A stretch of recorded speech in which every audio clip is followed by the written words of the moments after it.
আজকের দিনটা নিয়ে আমার কত কিছু চিন্তা ভাবনা ছিল, কি করব না করব, বাট কোনো কিছুই হলো না। এরকম একটা বিপদে পড়বো আজকের দিনে, অন্তত আমি এটা কখনো কল্পনা করি নাই। দেন এটা আমার চিন্তার বাহিরে ছিল। তো চলো তোমাদের সাথে শেয়ার করি। So hi everyone, welcome to my another new blog.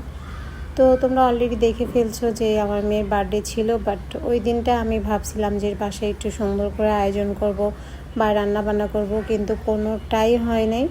মানে এরকম একটা প্রবলেম ফেস করছি আমি আমার লাইফে, কখনো এরকম হয় নাই।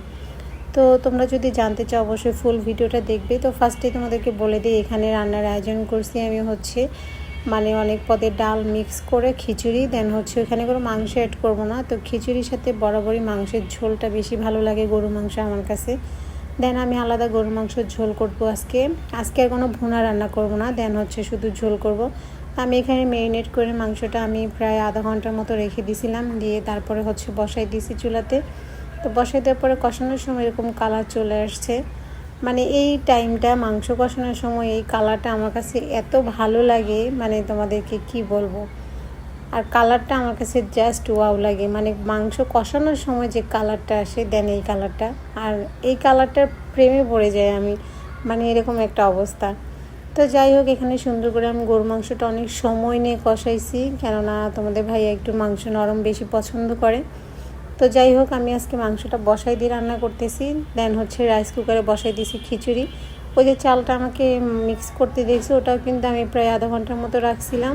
রেখে তারপরে রাইস কুকারে বসাই দিয়েছি। রাইস কুকারে বসানোর রিজন খিচুড়িটা অনেক ঝরঝরে এবং একদম ঠান্ডা, খুব সুন্দর হয়। ঠান্ডা বলতেছি আল্লাহ। তো যাই হোক, আমি খুব সুন্দর করে এখানে খিচুড়ি রাইস কুকারে বসাই দিয়েছি, একদম বসা ভাতের মতো খিচুড়িটা ঝরঝরা হবে। দেন বিপদের কথা যেটা বলতেছি তোমাদেরকে সেটা শোনো, তোমরা জাস্ট দেখো খিচুড়িটা কত পরিমাণ ঝরঝরা হয়েছে, এবং গরু মাংসের ঝোলটাও কিন্তু ভীষণ মজার হয়েছিল।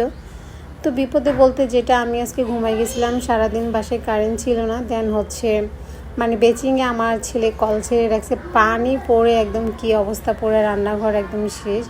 বেশি অবশ্য পড়তে পারে নাই, তার আগে গিয়ে আমি বন্ধ করে ফেলছি। ওইটা পরিষ্কার করতে গিয়ে আমার একদম মাথা টাথা সব হ্যাং হয়ে গেছে। তো যাই হোক, এটাই সেই প্রবলেম। আর এখানে মামুনি ওকে চকলেট দিছিল অনেকগুলা, এবং ওর খালামণি আসছিল সন্ধ্যায়, এসে ওকে একটা চায়ের কাপ দিয়ে গেছে। কাপটাও কিন্তু ভীষণ সুন্দর, আর অনেকগুলো চকলেট মেবেও পাইছে, আরও আইসক্রিম পাইছে, সেগুলো তোমাদেরকে দেখাতে পারিনি। আর এই কাপটা ওর খালামণি দিছে। খালামণি তো ভীষণ দুই খালামণি খুব খুশি হয়ে গেছে, মগটা যদিও বা অনেক সুন্দর। তো আজকের ভিডিওটা এই পর্যন্ত। ভিডিওটি যদি ভালো লাগে অবশ্যই সবাই লাইক অ্যান্ড কমেন্ট শেয়ার করবা। দেন আমার পেজটা ফলো দিয়ে সবাই পাশে থাকবা। নেক্সট ভিডিওর জন্য সবাই ওয়েট করো।